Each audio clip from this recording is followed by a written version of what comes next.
রাধে রাধে। কেমন আছো তোমরা সবাই? আশা করছি রাধারানী কৃপায় সবাই ভালো আছো। তোমাদেরকে স্বাগত জানিয়ে আমার আরেকটি নতুন ভিডিও শুরু করছি। আর সকল বৈষ্ণবের চরণে আমার সহস্র কোটি দণ্ডবত। সকালে পুজো অর্চনা করে নিয়ে এখন আমি গোপাল সোনাদের বাল্য সেবা দিয়ে দিয়েছি। আর আজ আমার গোপাল সোনাদের মিষ্টি দিয়ে বাল্য সেবা দিয়েছি। এখন আবার 10টা ভোগে জোগাড় করে নেব। আর দেখো, আমার স্বামী বাজার করে নিয়ে এসেছে। নতুন আলু নিয়ে এসেছে আর কিছু সবজি নিয়ে এসেছে। আর বাজারে আজকে মিষ্টি আলু পেয়েছে, তাই নিয়ে এসেছে। সামনে একাদশী, সে কারণে। আর একটু ফল নিয়ে এসেছে, আপেল, মৌসুমি আর কমলা লেবু। আর দেখো, একটু কাঁচা বাদাম নিয়ে এসেছে আর এই সাবুগুলো, কারণ একাদশীর দিন একটু সাবু করতে হয়। আমার ছেলে মেয়ে সকলেই একাদশী করে, সেই কারণে। আর দেখো, কতগুলো লেবু নিয়ে এসেছে।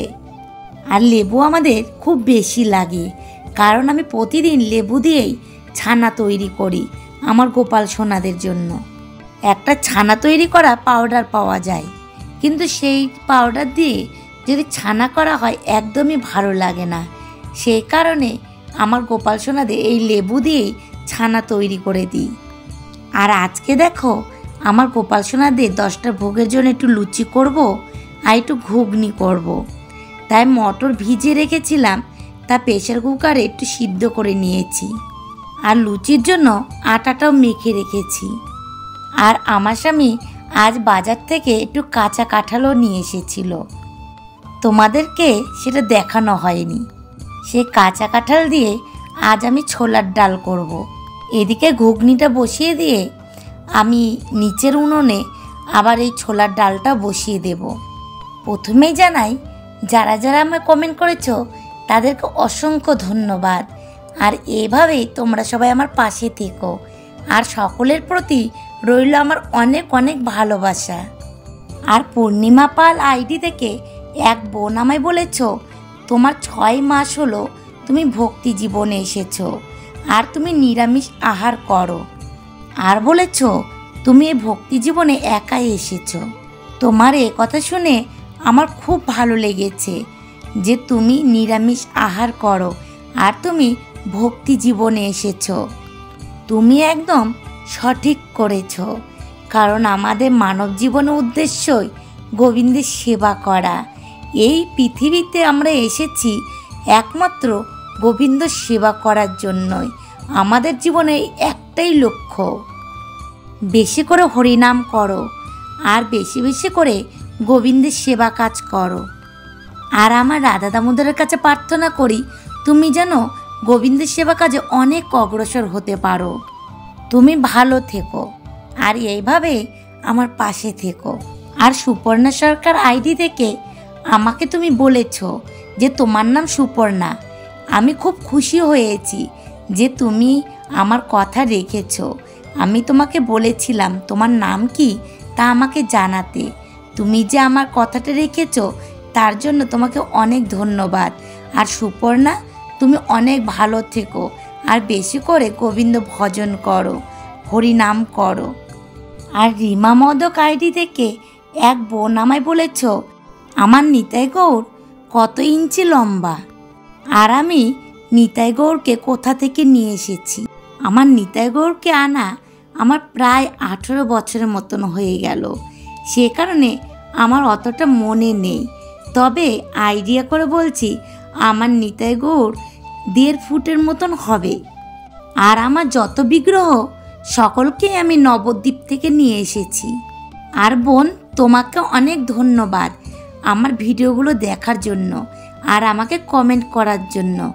এভাবেই আমার পাশে থেকো আর তুমি ভালো থেকো আর অনেক অনেক গোবিন্দ সেবা কাজ করো, হরিনাম করো। আর গীতাদি, তোমার এই কথাগুলো শুনে সত্যি আমার কষ্ট লেগেছে। আর তোমার গুরু মহারাজ তো তোমাকে এক কথায় আদেশ দিয়েইছেন, কেন তুমি তাহলে সংকোচ করছো? তোমার যেহেতু নিরুপায়, তোমার করার মতন কেউ নেই, তাহলে তোমাকে তো করতেই হবে। তুমি রান্না করে দেবে, তোমার ছেলে ভোগ লাগিয়ে দেবে। আর তোমার গুরু মহারাজ যে বলেছে গোবিন্দকে তোমার বাড়ির একজন সদস্য মনে করতে, এ কথাটি আমার ভীষণ ভালো লেগেছে। আমার গুরুদেবও ঠিক এ কথাটাই বলেছে। আর গোবিন্দকে সবসময় নিজের মনে করে, আপন মনে করেই সেবা করা প্রয়োজন। কারণ দেখো, এই জড়জগতে যারা মায়ায় আবদ্ধ হয়ে যাদেরকে আমরা আপন ভাবি, তারা কিন্তু আমাদের কেউ আপন নয়। একমাত্র আপন আমাদের গোবিন্দ। কারণ তার সাথে আমাদের সম্পর্ক শুধু এক জনমের নয়, জনম জনম ধরে তার সাথে আমাদের সম্পর্ক। তুমি ভালো থেকো আর শরীরের দিকে খেয়াল রেখো। আর তোমার প্রতি রইল আমার অনেক অনেক ভালোবাসা। আর তোমার ছেলের প্রতিও আমার অনেক অনেক ভালোবাসা রইল। আর রূপক, তুমি দুঃখ করো না। তোমার কথাগুলো শুনে সত্যি আমার খুব কষ্ট লেগেছে। তুমি বেশি করে হরিনাম করো আর প্রভুর সেবা কাজ করো। দেখবে প্রভু তোমার মনের ইচ্ছে একদিন ঠিক পূরণ করবে। আর একটা কথা, তোমার মতন সন্তান পাওয়া অনেক ভাগ্যের ব্যাপার। কারণ কৃষ্ণ ভক্ত সন্তান পেতে গেলে অনেক জনম জনম তপস্যা করতে হয়, তারপরে একজন কৃষ্ণ ভক্ত সন্তান পাওয়া যায়। তবে তুমি দুঃখ করো না, একদিন তোমার মনের ইচ্ছে অবশ্যই পূর্ণ হবে। আর একটা কথা বলছি, এই ভক্তি জীবনে যত বাধা আসবে তত ভক্তি জীবনে এগোনো যাবে। তুমি বেশি করে ভজন করো আর গোবিন্দের সেবা করো। আর তুমি ভালো থেকো। তোমার প্রতি রইল আমার অনেক অনেক ভালোবাসা। আর আদিত্য ভাই, তোমার কথা শুনে আমার সত্যি খুব ভালো লেগেছে। যাই হোক, ভক্তি জীবনে অনেক অগ্রসর হও, এইটুকুই আমার রাধা দামোদরের কাছে প্রার্থনা করি। তুমি ভালো থেকো। আর সম্পাদি, তুমি বলেছ অনেক ভাগ্য করে এমন মা পাওয়া যায়। সত্যিই তুমি ঠিক কথাই বলেছ। আমার অনেক ভাগ্য ভালো যে এমন মা আমি পেয়েছি। আমি তাই আমার রাধা দামোদরের কাছে বলি, আমাকে যদি আবার এই পৃথিবীতে পাঠাও তাহলে এই পিতামাতাই যেন আমি পাই। আর তুমি বলেছ তোমার শরীরটা এখন একটু ভালো আছে। যাই হোক, শুনে খুব ভালো লাগলো যে তোমার শরীরটা একটু সুস্থ হয়েছে। আমি আমার রাধা দামোদরের কাছে বলি তোমরা যেন সকলে খুব ভালো থাকো। আর বলেছ আমি কেমন আছি, আমি তো এমনি ভালোই আছি। আমার মাঝে মধ্যে এই গলার সমস্যাটা হয়ে যায়। এত সাবধানে থাকি তবু কোনো না কোনো কারণে গলাটা প্রবলেম হয়ে যায়। কারণ আমার তো সাইনাসের প্রবলেম আছে, সেই কারণে যতই সাবধানে থাকি না কেন বাড়ির সংসারের কাজ তো করতেই হবে বলো। সে কারণে মাঝে মধ্যে গলার প্রবলেম হয়ে যায়। আর দিদি ভাই, জানো তো তুমি একটা খুব দামি কথা বলেছ। এই যুগে ভালোবাসাটা সত্যি খুব দুর্লভ হয়ে গেছে। যাই হোক দিদি ভাই, তুমি ভালো থেকো, তোমার শরীরের দিকে খেয়াল রেখো। আর তোমার প্রতি রইল আমার অনেক অনেক ভালোবাসা। আর নারায়ণ রয় আইডি থেকে এক ভাই আমায় বলেছ যে তুমি ক্লাস 11-এ পড়ো আর তুমি মাছ মাংস আহার করো না, কিন্তু পেঁয়াজ রসুন আহার করো। তুমি বলেছ তুমি পেঁয়াজ রসুন খেয়ে কি তুলসীমালা কণ্ঠে ধারণ করতে পারবে। দেখো ভাই, আমি এক ভিডিওতে এই তুলসীমালা মহিমা কথা আলোচনা করেছি, সেখান থেকে তোমাকে কিছু কথা বলছি, তুমি মন দিয়ে শ্রবণ করো। গরুড় পুরাণে লিখিত আছে যে যে সমস্ত হেতুবাদ পরায়ণ পাপমতি মানব মালা ধারণ করেন না তাহারা হরিকোপানলে দগ্ধীভূত হয় এবং নিরয় মধ্য হইতে আর প্রত্যাবৃত হয় না।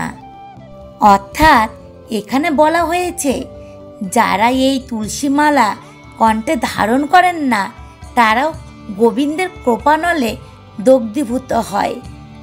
আর তার সাথে বলা হয়েছে তারা আজীবনকাল পর্যন্ত নরক যন্ত্রণা ভোগ করতে থাকে। তাহলে আমরা এইটুকু কথা থেকে জানতে পারলাম যে আমাদের প্রত্যেকের কণ্ঠে তুলসীমালা ধারণ করা প্রয়োজন।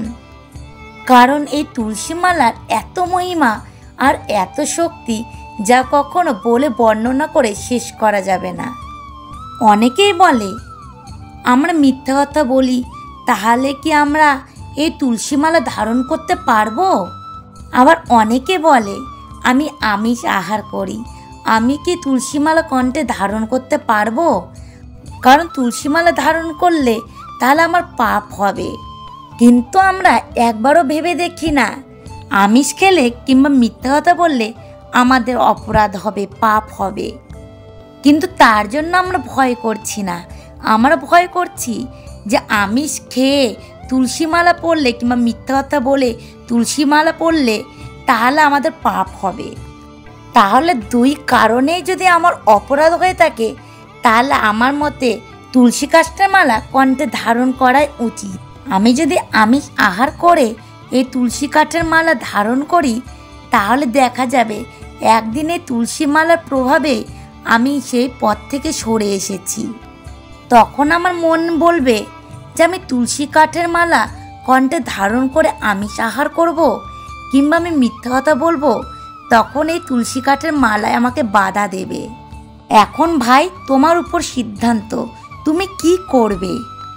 আমার মতে তুমি যেহেতু মাছ মাংস আহার করো না, সে কারণে তোমার পেঁয়াজ রসুন আহার করাটাও বাদ দেওয়াই উচিত। এখন তুমি সিদ্ধান্ত নিও তুমি কি করবে। আমি আমার রাধা দামোদরের কাছে প্রার্থনা করব তুমি যেন সঠিক সিদ্ধান্ত নিতে পারো। আর একটা কথা তোমায় বলছি, তোমার মনের মধ্যে যখন এই ইচ্ছেটা হয়েছে যে তুমি কণ্ঠে তুলসীমালা ধারণ করবে, তাহলে তুমি ভেবে নিও তোমাকে কিন্তু প্রভু কৃপা করেছে। আর তুমি ভালো থেকো ভাই। আর আজকের ভিডিও আমি এখানে শেষ করছি। তোমরা সবাই ভালো থেকো আর আমার পাশে থেকো। রাধে রাধে।